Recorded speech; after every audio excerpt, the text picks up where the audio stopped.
네, 히든글로벌로 이어가 보도록 하겠습니다. 외신에서 다룬 국내 기업 뉴스를 함께 살펴볼 텐데요. 오늘도 함께 해보도록 하겠습니다. 타키온의 조우진 대표 모셨습니다. 안녕하십니까? 예, 안녕하세요.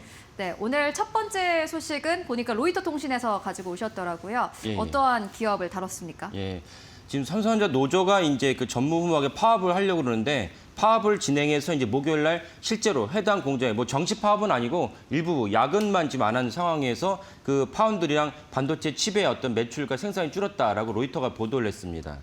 네, 보니까는 저녁 10시부터 오전 6시까지 그 근무가 살짝 비었던 것 같은데 예. 이에 따라서 일단은 생산량이 약간 줄었다라는 부분을 함께 짚어주셨습니다. 그렇다면은 뭘로 두고 이렇게 지금 갈등이 있는 것입니까? 예, 뭐 여러 가지가 있지만 제일 큰 것은 실제로 이제 옆에 경쟁사인 하이닉스를 갖다 비교해 봤을 때 하이닉스도 사실은 처음부터 이제 지금까지 주고 있는 인센티브 상한제 폐지가 있었거든요. 상한제가 있었지만 그걸 노사 이제 그 협상을 통해서 작년부터 상한제 폐지를 갖다 없애면서 올해 많은 분들이 뉴스로 들으셨겠지만 하이닉스의 대졸 초봉이 1억 5천이 되고 뭐 심지어 뭐 n분의 1 하면은 제가 저희 방송에서 한번 말씀드린 적이 있었지만 계산을 해보면은 올해 하이닉스 영업이익이 200조 넘기 때문에 그래서 하이닉스의 노사협정 관련상 영업이익의 10%를 갖다가 나눠주기로 했습니다. 그래서 나눠줬을 때 하이닉스의 직원들 n분의 1 했을 때 약 5억에서 7억 정도가 n분의 1로 이제 지급이 가능해집니다. 이거를 저도 알고 있고 모든 국민이 알고 있다 보니까 삼성전자 노조 입장에서는 야, 우리가 1등 기업이고 하이닉스가 2등 기업이라며 근데 왜 우리가 1등 기업인데 하이닉스보다 훨씬 적은 연봉을 받아야 돼? 라는 것이 핵심입니다. 그러니까 상한제, 인센티브 상한제를 갖다가 지금 이제 존재하고 있지만 노조가 원하는 거는 인센티브 상한제를 하이닉스처럼 폐지해달라라는 것이 노조의 입장인데 경영진은 완고하게 우리 그럴 수 없다. 뭐 여러 가지 이유를 대고 있습니다. 여러 가지 이유를 대고 있지만 어쨌건 상한제 폐지를 갖다 전제로 한 노사협상은 있을 수 없다는 것이 현재 경영진의 입장입니다.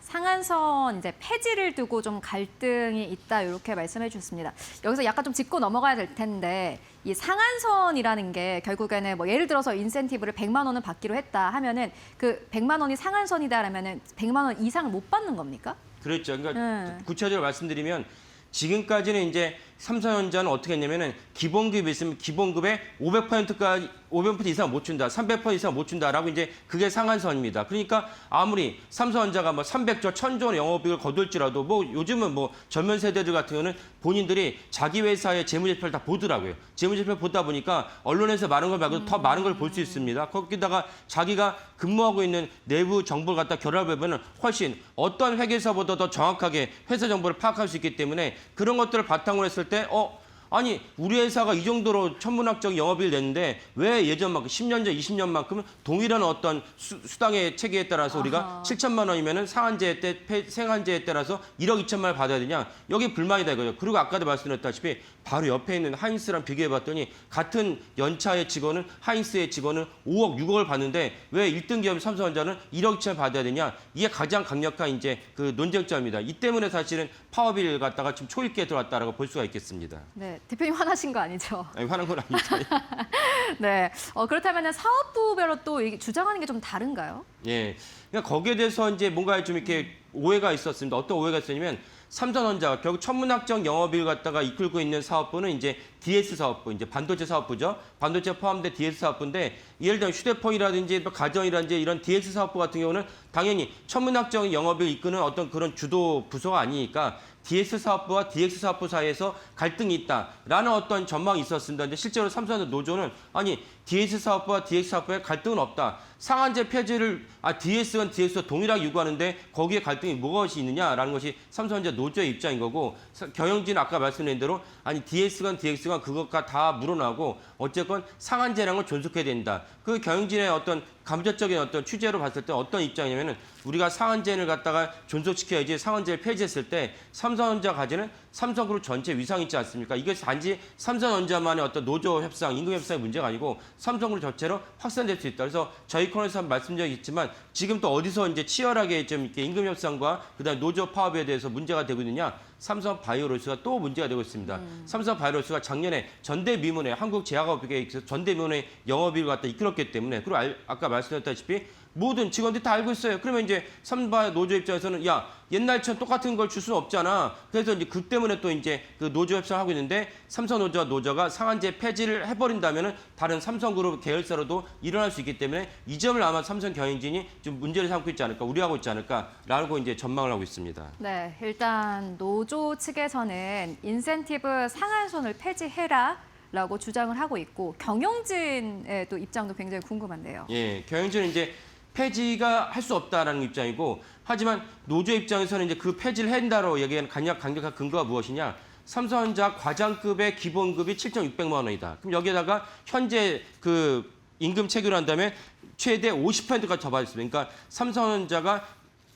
연간 영업이익이 20조 원을 벌어들이든 200조 원을 벌어들이든 1,000조 원을 벌어들이든 무조건 기본급의 50%가 최대를 줄 수 있습니다. 그러면 50%를 갖다 더하면 그 과정급의 기본급이 7,600만 원에다 50% 더하면 많아야 1억 2천만 원입니다. 그러면 같은 맥락에서 하이닉스랑 비교해 본다면 최소 5배에서 6배 인센티브를 주할 수 있기 때문에, 그래서 많은 분들이 뉴스로 들으셨고 저도 이제 말씀드렸지만, 만약 하이닉스 부부가 같이 하이닉스에 근무를 해, 그러면 아파트 한 채 살 수 있을 정도의 이제 연봉 지급이 가능해지니까 삼성전자 직원들 입장에서는 상대적인 박탈감 느낄 수밖에 없고 거기에 배신감이 있을 수밖에 없기 때문에 상한제 폐지를 갖다가 사실은 경영진이 받아들이지 않으면은 심각한 이제 그 회사에 손상이 있을 수밖에 없다는 것이 노조의 입장입니다.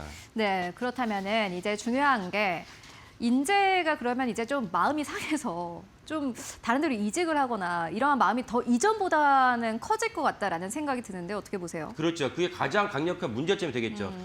우리가 외국으로 간다면 사실 반도체 기업은 이제 삼성전자, 하이닉스, 마이크론 3사밖에 없습니다. 그러면 이제 마이크론이 보다 많은 임금을 준다라고 할지라도 그럼 약간 머뭇거려요. 내가 사실은 한국에서 살고 있는데 내가 미국으로 이직하는 건 맞나? 혹은 마이크론에 싱가포르에서 이직하는 건 맞나? 고민할 수밖에 없죠. 하지만 같은 한국 기업인 그 멀지도 않아요. 뭐 수원에서 뭐 이천을 옮긴다든지 수원에서 청주를 옮긴다든지 그렇게 했을 때 거기에 대해서 이 마이크론보다는 허들이 낮습니다. 근데 그 하이닉스를 갖다 똑같이 옮긴다고 했을 때 아까 말씀드린 1억 2천 받던 과장이 최소 5억에서 6억을 받게 되니까, 그렇다면 고민을 할 수밖에 없고 실질적으로 이제 이탈률이 높다는 것입니다.